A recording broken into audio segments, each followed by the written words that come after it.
오늘 첫 번째 메시지는 이제 복음의 생명력, 같이 한번 따라해 보겠습니다. 복음의 생명력.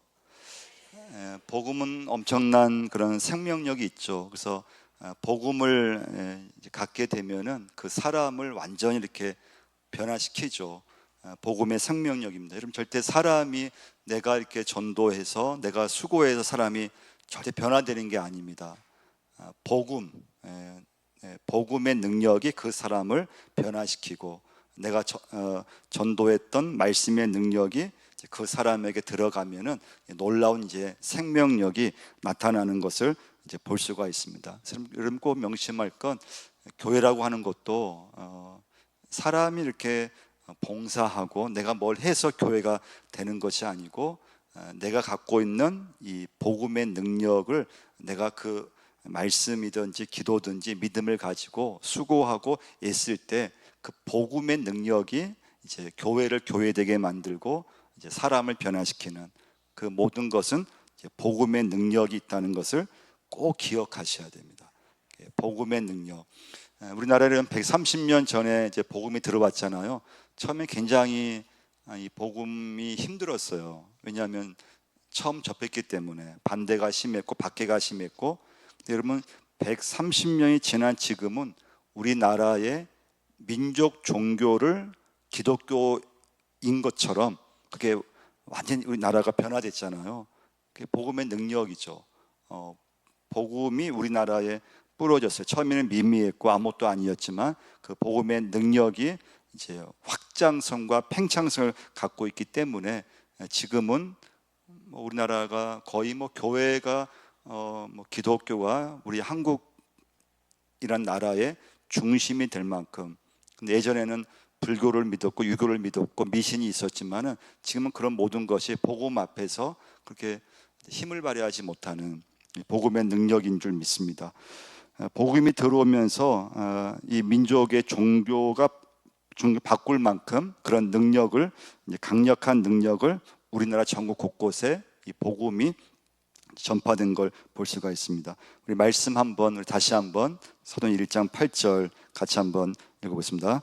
오직 성령이 너희에게 임하시면 너희가 권능을 받고 예루살렘과 온 유대와 사마리아와 땅 끝까지 이르러 내 증인이 되리라 하시니라. 오직 성령이 너희에게 임하시면 너희가 권능을 받고. 그래서 이제 첫 번째 메시지는, 근데 예루살렘 교회는 정말 빠르게 성장했어요. 베드로가 설교했을 때 3,000명이 회개할 정도로 그만큼 엄청나게 이제 예루살렘 교회가 성장이 됐어요. 근데 예루살렘 교회는 한계가 있었어요. 그 한계는 이제 예루살렘 교회만의 교회였다는 거예요. 예루살렘 교회는 선교하는 교회가 아니었어요. 그러니까 회개하고 놀라운 부흥이 일어났지만 예루살렘 교회는 이제 자기 안에서 이렇게 교회가 머물러 있었어요. 어쩌면 여러분과 저도 우리 교회 우리가 이제 다니다 보면은 이제 내 교회가 잘 돼야지 그런 생각을 갖게 되잖아요. 내 부서가 잘 돼야지. 근데 어느 교회든지 너무 내 교회를 잘 되기 위한 건 좋지만 너무 내 교회 안으로만 이렇게 머무르면 안 된다는 거예요. 그럼 교회가 생명력이 없고 좀 능력이 사라지게 되고 이제 교회를 관리하는데 이제 좀 집중하게 되어 있어요. 그래서 교회는 어떻게 하든지 자기만의 교회에서 어떻게 하든지 교회가 이렇게 확장성, 복음의 능력이 그 교회를 통해서 그 지역을 섬기는 이렇게 팽창성 나가야 돼요. 그래서 오늘 말씀 보면 뭐라고 했습니까? 오직 성령이 너희에게 임하시면 뭐라고 했습니까? 예루살렘과 온 유대와 사마리아와 땅 끝까지 이르러. 예루살렘에만 머무른 것이 아니었죠. 우리 교회 안에만 머무르면 안 된다는 거예요. 유대에만 머무르면 안 돼요. 그래서 사도행전에 이제 보면은 베드로도 처음에는 유대주의에 좀 머물러 있었어요. 그래서 베드로도 이방인에게 전도할 생각을 갖지를 못했어요. 사도행전 13장에 보면은 안디옥 교회가 세워져요. 이 안디옥 교회는 하나님께서 이방인들에게 복음을 전하라고 하는 사명을 주기 위해서 안디옥 교회를 바울을 중심으로 하나님께서 만드시게 돼요. 이 안디옥 교회는 선교적 교회예요. 그래서 여러분, 교회는 딱히 나눠져 있어요. 교회가 크든 작든 그 교회가 자기만을 위한 교회, 그 교회 안에서만 이렇게 교회가 머물러 있느냐, 아니면 그 교회가 어떻게 하든지 복음의 능력을 가지고 그 밖으로 이렇게 자꾸 나가려고 하느냐, 그 교회를 통해서 믿지 않는 그런 심령들에게 그 교회가 어떻게 하든지 이렇게 이제 관계를 맺으려고 하느냐. 우리 교회는 좀 선교적 교회를 지향하는 교회가 되려고 좀 기도하고 있어요. 그래서 지역을 섬기고, 될 수 있으면 우리 안에도 좀 힘들고 어려움이 있지만, 그러나 우리 안에서만 머무는 것이 아니고 복음의 능력을 가지고 어떻게 하든지 지역을 섬기고, 이 안동을 섬기고, 이 선교적인 그런 말씀을 가지고 이렇게 교회를 넘어서는 그런 관계를 맺는 복음의 능력을 이제 우리 함께 나가게 하는 그런 교회를 꿈꾸며 기도하고 있습니다. 두 번째 메시지는요.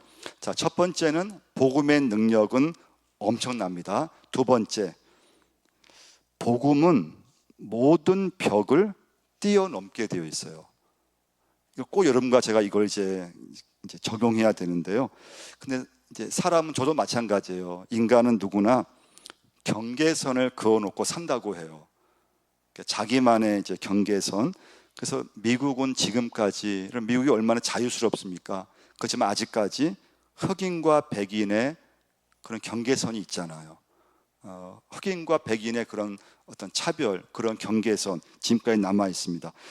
여러분, 남자와 여자의 그런 어떤 차별, 경계선, 사회가 민주화되고 지금까지 이 사회가 엄청 발전했지만 남자와 여자가 완벽하게 평등한가? 그렇지 않잖아요. 남자와 여자가 갖고 있는 어떤 편견이 있고 차별이 있거든요. 그래서 여러분, 사람은 누구나, 또 우리나라 같은 경우는 지역 감정이 있죠. 제가 사실은 만난 목사님 중에서 가깝게 만나는 목사님인데, 이분은 이상하게 호남 쪽 분들을 굉장히 싫어해요. 대놓고 하여튼. 그래서 저는 사실 그분을 참, 목사님을 좋아하고 가까이 만나고, 그런데 이분은 좀 너무 그냥 정말 대놓고 직접적으로 그런 지역 사람들을 이렇게 싫어한다는 거 그냥 말을 하고, 그래서 이분이 그것 때문에 실수한 줄은 많대요. 왜냐하면 본인 교회에도 호남 쪽 분들이 있고 그런 쪽, 또 그런 부교육제도 있는데 자기는 이상하게 하여튼 그쪽 분들 싫대요. 근데 여러분과 제가 예수를 믿는다고 했을 때 그게 올바른가? 복음이 있다고 하는데, 예수님의 자녀라고 하는데, 또 주의 종이라고 하는데, 이 나라의 가장 큰 문제가 지역 감정인데, 아니 지역 감정을 그런 아이가 대놓고 어느 지역이니까 미워한다는 것을, 저는 그게 사실은 전혀 이해가 안 되는 그런 일 중에 하나인데, 혹시 여러분 중에도 어느 지역은 이제 내가 왠지 이렇게 경계선을 지어놓고 왠지 선입관을 갖고 있고, 그렇다면 여러분과 제가 오늘 두 번째 메시지에서 그걸 뛰어넘을 수 있으셔야 돼요. 좀 경계선을 너무 많이 이렇게 그어놓으면 안 된다는 거예요. 복음이라고 하는 것은 어떤 경계선이든 그걸 뛰어넘게 만들고, 그 경계선 여러분과 제가 뛰어넘어야 되는데, 우리 사람은 살아가면서 너무나 교회 안에서든지 이렇게 인종에 대한 그런 편견, 나도 모르게 다른 지역 사람들 피부 색깔에 따라서 괜히 무시하든지 그를 비하하든지, 지역 출신이 어디냐에 따라서 내 마음속에 아예 경계선을 지어놓고 그걸 문제의식을 느끼지 못하고 그쪽 사람들을 폄훼한다든지 무시한다든지 아예 대놓고 비난한다든지. 근데 여러분과 제가 복음의 사람으로서는 안 된다는 거예요. 그쪽으로 가면 안 돼요. 그럼 여러분, 이제 사도행전 당시에, 복음서 당시에 이 경계선은 엄청난 경계선이 있었죠. 그 사람이 유대인이냐 유대인이 아니냐. 유대인들은 아예 대놓고 이방들을 무시했죠. 아예 그냥 차별해서 아예 복음을 전하지 그냥 않을 대상, 복음을 가지려면 할례를 받아야 되고 유대인 혈통이 돼야 되고, 이 엄청난 경계선을 예수님께서 그걸 이제 뛰어넘으려고 하셨던 거죠. 그래서 어떻게 하셨습니까? 예수님께서 세리들과 만나셨고 식사를 했고 죄인들의 집에 들어가셨고, 그때 엄청난 이제 비판이 있었죠. 그러니까 여러분 꼭 명심할 건, 사람이 살면서 내가 만들어 놓은 경계선이 자꾸 이렇게 있잖아요. 근데 그 경계선이 많으면 안 돼요.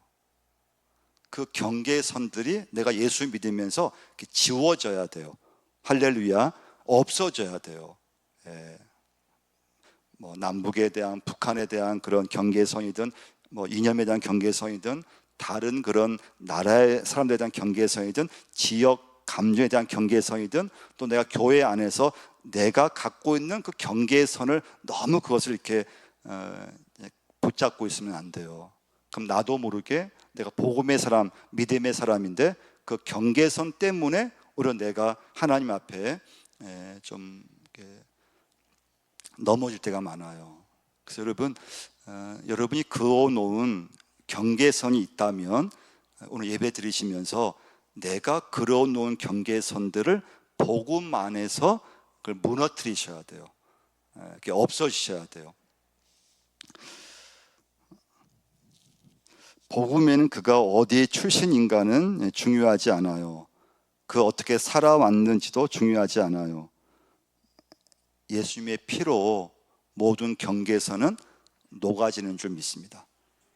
여러분과 저의 인생에서 예수님의 보혈의 피로 모든 건 녹아지고 없어지는데, 우리나라의 이제 어떤 그런 좀 이런 여론이라든가 이 사회 자체가 자꾸 어떤 경계선을 이렇게 만들어 놓는 게 특징 중에 하나예요.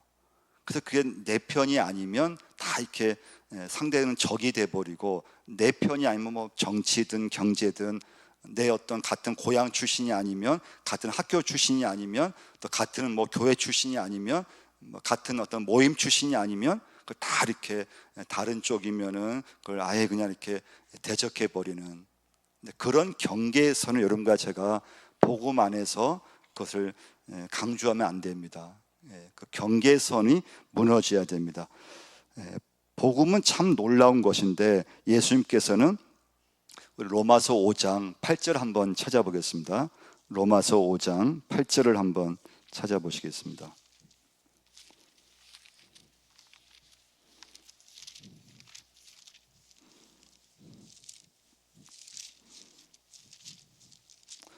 같이 한번 읽어보겠습니다. 우리가 아직 죄인 되었을 때 그리스도께서 우리를 위하여 죽으심으로 말미암아 하나님께서 우리에 대한 자기의 사랑을 확증하셨느냐. 이 말씀이 중요한 건, 주님께서 여러분과 저를 언제 구원하셨냐 이거예요. 우리가 아직 죄인 되었을 때, 여러분과 제가 아직 죄인으로 있을 때 그리스도께서 우리를 위하여 죽으심으로 하나님에 대한 사랑을 확증하셨다고 말씀해 주고 있습니다. 우리가 아직 죄인 되었을 때 여러분과 저를 받아주셨음을 믿으시기를 바랍니다. 우리가 아직 죄인 되었을 때. 그래서 여러분과 제가 참 예수 믿으면서 어떤 편견이든지 편견을 이기셔야 돼요. 복음의 사람은 어떤 증오심이든지 증오심으로 빠지면 안 돼요. 그 증오심과 미움을 또 고집을 이기셔야 돼요. 그렇지 않으면 여러분과 제가 예수를 믿지만 나도 모르게 좀 독선에 빠지고, 나도 모르게 고집이 세진 사람이 되고, 나도 모르게 내가 만든 자꾸 경계선을 만들어 가면서 거기에 이렇게 들어오지 못하거나 거기에 부합하지 않으면은 내 기준이 자꾸 이렇게 강조가 돼버리고, 근데 복음은 그런 게 아니라는 거예요. 복음은 어떤 경계선이든 인간이 만들어 놓은 그런 차별이든지 그런 편견과 선입관, 지역 감정을 복음은 그걸 뛰어넘으셔야 된다는 거예요. 세 번째 메시지는요, 믿음은 개인적이지 않음을 꼭 기억하셔야 돼요. 복음은 개인적이지 않아요. 다시 오늘 본문 사도행전 1장 8절 이제 마지막 세 번째 메시지인데요. 다시 한번 말씀 한번 보시면요. 오직 성령이 너희에게 임하시면 뭐라고 했습니까? 너희가 권능을 받고, 복음의 능력이에요. 예루살렘과 온 유대와 사마리아와 땅 끝까지 이르러. 복음의 팽창성, 복음은 어떤 경계선이든 지역적 경계선이든 어떤 경계선이든 그걸 뛰어넘는 거예요. 근데 뭐라고 말씀하셨습니까? 내 증인이 되리라 하시니라. 마지막 세 번째 메시지, 복음은 개인적이지 않아요. 복음에는 공공성이 있는데요. 그러니까 내가 예수 믿어서 내가 구원받아서 이렇게 만족하고 끝나면 안 된다는 거예요. 성령의 불이 임하면, 권능이 임하면, 이러면 꼭 명심할 건 이기적인 신앙을 그걸 청산하게 되어 있다는 거예요. 여러분과 제가 예수 믿으면서 어떤 사람은 굉장히 신앙이 이렇게 열심히 하는데 굉장히 이기적인 신앙을 갖고 있어요. 자기 중심에, 그러니까 자기밖에 몰라요. 좀만 이렇게 좀 뭐 손해 본다든지, 교회에 같이 이렇게 봉사하면서 좀만 뭐 이렇게 어려움이 있으면은 막 그냥 그것을 받아들이지 못하고. 근데 여러분, 복음은 내 개인의 신앙으로만 끝나는 게 아니에요. 구원은 내 개인의, 내가 예수 믿어서 구원을 받는 것으로 그건 시작이 돼요. 그러나 성령의 불을 내가 받고 은혜를 받으면 그 성령의 불은 그 사람 속에 있는 그 이기적인 신앙을 그걸 없애게 만들어요. 그러니까 내 증인이 되리라고 말씀하신 것은 나 혼자 구원받고 나 혼자 그냥 행복하고 나 혼자 만족하고 예수 믿어서 나 혼자 잘 먹고 잘 살면 끝, 이게 아니라는 거예요. 공공성의 복음의 놀라운 능력이 임하는 줄 믿으시길 바랍니다. 증인이 뭔가 하면요, 예수님을 드러내는 것을 말해요. 직장에서 그 사람이 믿음을 갖고 있으면 어떻게 하든지 직장 일을 하면서 예수님을 드러내려고 하는 거예요. 사업을 하는 사람은 어떻게 하든지 사업을 하면서 예수님을 그 사업을 통해서 드러내려고 하는 거예요. 그게 증인이에요. 교회도 마찬가지인 거죠. 우리 용산제일교회가 우리 교회만을 위해서 존재한다면 우리 교회는 고립이 되게 되어 있어요. 그러니까 교회는 여러분 명심할 게, 교회 자체를 위해서 교회가 존재하는 건 아니에요. 우리 교회를 통해서 여러분과 제가 이 시대에, 이 지역에 어떻게 하든지 주님을 드러내는 증인의 역할을 하는, 하나님의 나라를 나타낼 수 있는 여러분과 제가 꼭 돼야 될 줄 믿습니다. 그래서 우리나라도 보면요, 선교 초기에는 하인들, 조선시대에는 양반이 있었고 하인이 있었잖아요. 근데 복음을 어떤 집에서는 하인이 예수를 먼저 믿었어요. 근데 그 하인이 예수를 믿고 변화가 된 거예요. 거기에 감동받은 그 주인 양반들이 예수를 믿게 됐어요.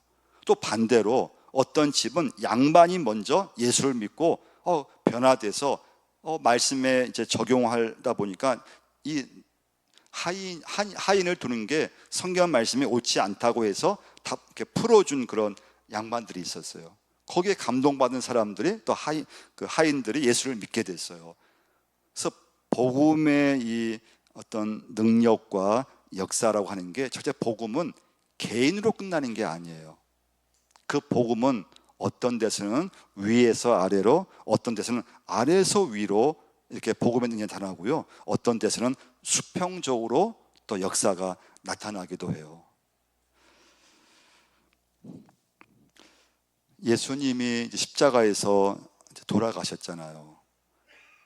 그 주님의 죽으심은 주님의 한 사람의 헌신으로 끝난 것이 아니죠.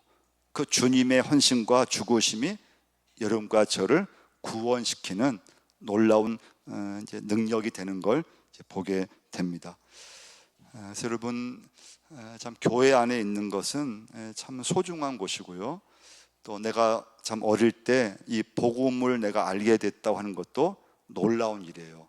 그 복음이 나의 인생 가운데 나의 가치관을 변화시키고 나의 어떤 인격을 변화시키고, 그 복음이 복음이 내가 아니었으면, 그 믿음을 내가 받지 못했더라면 그냥 내 자신이 좀 이렇게 고립될 수 있고 외로울 수 있고 또 이 세상에서 그냥 살 텐데, 근데 복음을 알았기 때문에 여러분과 저를 통해서 하나님께서 지금도 증인의 삶, 증인으로서 이 세상을 살게 만드는 놀라운 은혜를 주는 줄 믿습니다. 그래서 여러분 오늘 좀 적용할 건 경계선을 여러분 꼭 뛰어넘으셔야 돼요.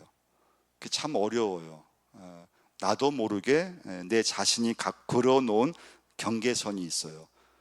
그 경계선을 복음의 능력을 가지고 그 경계선을 뛰어넘으셔야 돼요. 이건 여러분 가정에서도 또 내가 지금 옆에 있는 교인과의 관계에서도 그 사람과의 만남에서 내가 걸어놓은 경계선이 있게 돼요. 그 수많은 경계선이 있어요. 그 경계선에 갇혀 있으면 안 되고 내가 믿음을 가지고 또 말씀을 가지고 내가 걸어놓은 또 내가 만든 그 경계선을 뛰어넘어서 복음의 이 능력, 복음의 팽창, 복음의 그런 역사하심이 여러분과 저를 통해서 우리 교회를 통해서 더 귀하게 나타날 줄 믿습니다. 그래서 여러분 교회는 우리 교회가 여러 가지 면에서 어려운 점도 있지만 그러나 절대 우리 교회가 교회만을 위한 교회가 되면 안 되고 교회가 교회를 넘어서는 복음을 가지고 이 지역을 섬기고 여러분과 제가 증인으로서 살아갈 수 있는 그런 은혜와 역사가 더 넘칠 줄 믿습니다.